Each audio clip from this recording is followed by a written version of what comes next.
Being an artist myself, I know artists have poetic license.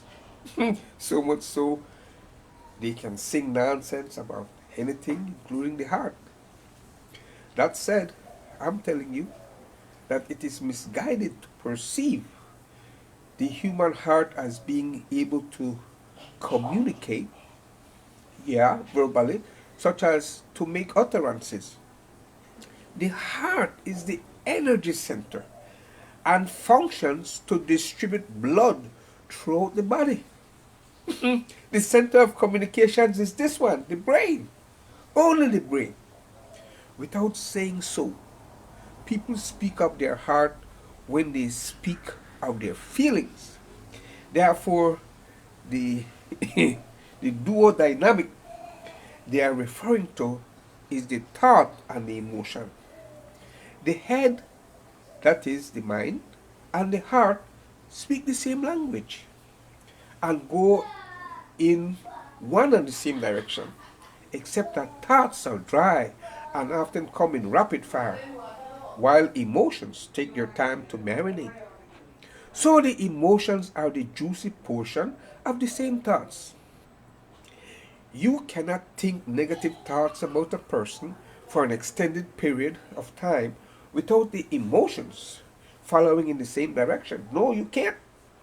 If you want to discuss head and heart dynamics in terms of vulnerabilities, whenever you are either in a battle or at war, then, like I said, with the head you play the mind games, referred to as psychological warfare, and in the same context, the heart would be the supply line, where you cut off the flow of the enemy's supplies, whether that be fuel, ammunition, manpower, gunpowder, machinery, and the like. As a human being, you need to understand the nature of your mind and to always be in control of it. The mind is a storage with memory gathered from outside. Material that is past, unfiltered, old material that cannot create a single thing. Therefore, you should not be thinking from your memory, for it is only recycled material. You should be creating fresh thoughts for today and material for the future, what you want to see happening in the world. The mind is a complex machine, that only works with the data contained in it. People get trapped in their minds whenever they dwell in the past, which is a waste of time. As well, it is also a waste of time to become preoccupied with the future, which mostly happens to those living in fear of what may or may not happen. Unless you take control of your mind, it will tell you what to do. I am saying that your mind never goes anywhere. People talk like that, ah, um, when they're not in control of it. Yeah, also followers, believers, such as sycophants, who are told what to do. You should neither believe nor disbelieve anything. Neither believe nor disbelieve a darn thing, no matter who says, until it enters your experience. You should always think for yourself. Life is an expedition, and your intellect is your tool for exploration. Your intellect wants to know, not believe.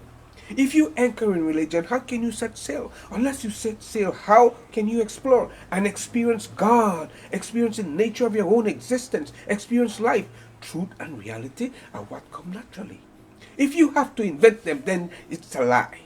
Truth and reality are related, in that truth is something you can only come to realize and for yourself. It's when you go, aha, that moment when you say, I got it. Whenever you say, now I got it, you should neither look up to anyone nor look down on anyone. Because then if you look up, you overcompensate. If you look down, then you're writing people off. And as long as a person lives, there's always the awesome possibility that she can become the very best version of him or herself.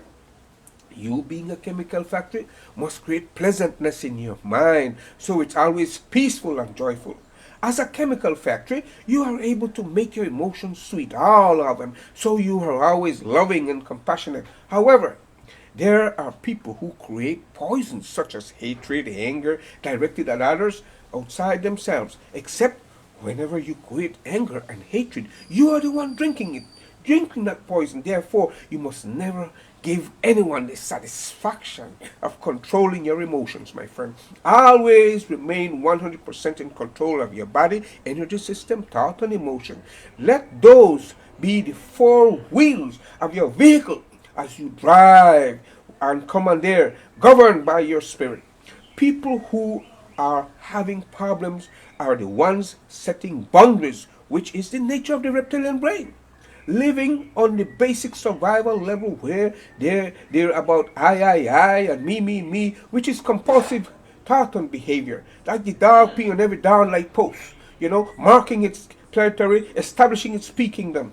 The one using the intellect housed in the cerebral cortex, the intellect, which is the conduit through which you experience God and know how you feel, think, and experience life. You can only use it consciously, not compulsively. Consciousness and awareness is a spiritual process and exercise to which you can only surrender. Yeah, because you can't get there through logic. You can only surrender to such a process. Logic is for reasoning, making analysis. It's a sharp knife that you use to dissect things, not to stitch with, not to make sense, not to put together. You can't see God, so how can you perceive God any other way but to surrender? Any other way but through having the relationship of an experience. However, it is not a tool for stitching. No, the logic is not a tool for stitching, not a tool for experience and either forming a relationship with God or knowing the nature of your own existence. Spirituality is something to which you can only surrender. That's the only avenue. Logic is ruled out. Therefore, you can only know God the same way you'd know a prostitute. Hypothetically, through a one-night stand of an experience, which is both legal and spiritual knowledge. It is the knowledge by experience only without the need for any darn understanding. Loudly a Negro. With that, I leave you, my friend.